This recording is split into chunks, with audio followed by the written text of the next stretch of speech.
Hey folks, MACT here, and just a little update on what I'm doing with this frame and some of the things that I'm using to go ahead and restore it. So I'm going to go over and show you what I'm using and the tools and the rust converters and everything else, so you have a good idea about what I did to this frame and how it all worked out. First things first, I have two right-angle die grinders that are, of course, air-powered. One is a MACT that I borrowed, and I have a brush on there to get into those tight spaces that I can't really get into, and try to get more rust out of there. And then I have the Husky right-angle die grinder, and I use the roll-lock pads on it. And then last but not least, the main tool is this. That's right, a descaler, or scaler, needle gun as they call in the Navy. But that I bought at Harbor Freight. And then of course I have the Harbor Freight Central Pneumatic Straight die grinder that I of course used another brush on, and was getting into some deep spaces with that. But those are the primary three tools that I really use to descale and remove rust. And just keep in mind, the descaler knocks that nasty rust off. These grind it off, and that brushes over it and does not remove hard, scaly rust. That is more of a final touch-up when you have just light rust you want to, buff away. But it doesn't really remove that heavy rust like you saw in the video here. But this scaling gun, or needle gun as they call it in the Navy, is definitely what I used. And these were the primary tools that I used for most of my rust removal.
Corroseal is done, so now we're going to move on to the bed liner. That's right, we're going to paint it up and cover it and spray coat it with bed liner. I'll probably use about 2 coats on that, and then we will be done because I put the 3 coats of the Corroseal. So now the 2 coats of the bed liner, and then we move on to the lubrication of the inside using fluid film after it's done.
Well, folks, yes, tonight we're finishing up the frame, and I'm going to show you what I'm doing as part of this whole refurbishment. So this is just a break into what I'm doing.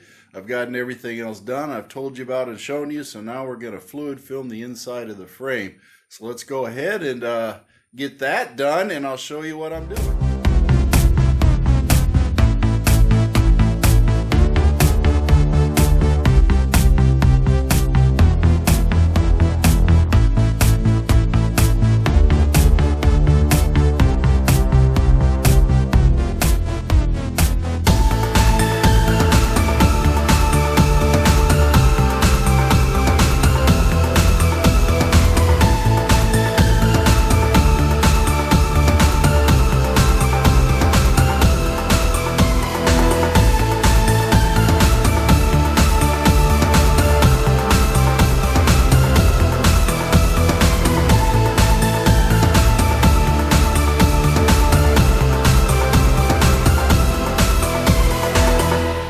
First things first, I have this spray gun that is designed to shoot the fluid film, and I got a long hose on there, as you can see. So what I'm going to do is insert the nozzle into all the different holes in the frame that I have everywhere. And right now the frame is upside down.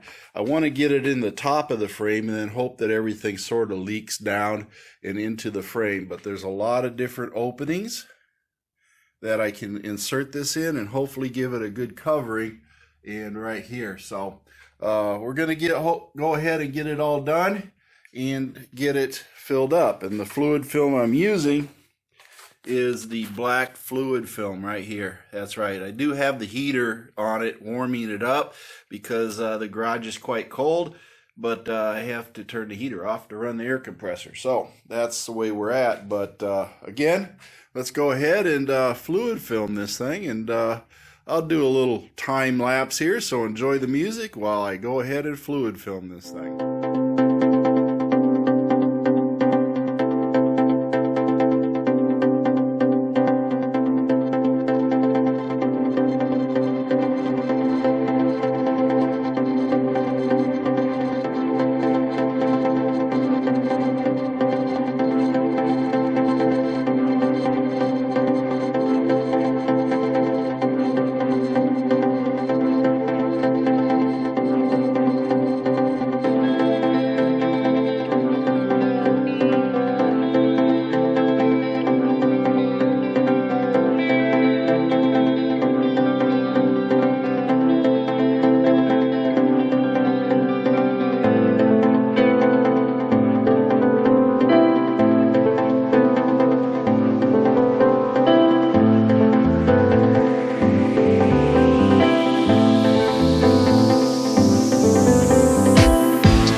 That's it. That is the end of the frame. The fluid film, I used a half of the container, which is probably half a quart of fluid film inside the frame. So good enough for me, and I think I got everything covered. Checked it with the endoscope as you saw it, but all I see is black. So don't see anything I missed in there. Really lubed it up on the inside, and then of course put more on the bottom of the frame, or the top of the frame that was upside down, so of course it will all leak down eventually over time and cover anything else that might have been missed. But overall, I think this frame's gonna outlast the car. But this is MACT, and hey, I hope you liked this video on the refurbishment. Remember, subscribe, folks. That really helps me out. Share the videos. It also helps. Get those views up. Hit the thumbs up. YouTube likes to see lots of thumbs up. So, help me out with this, because this is a big project and I think it benefits everybody. But besides that, my feet hit the floor today. I'm having a great day. And I want you to have a great day too. Band of One's got some great music. Mercy Girl's always got a couple one-liners, and I'll have a little bit of follow-on bonus footage after this. Well, folks, it's done. Everything is done. It's going to be loaded up into Blueberry and delivered to Herbie. Finally.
watching MACT's videos, and remember to like and subscribe. This is a Mercy Go production.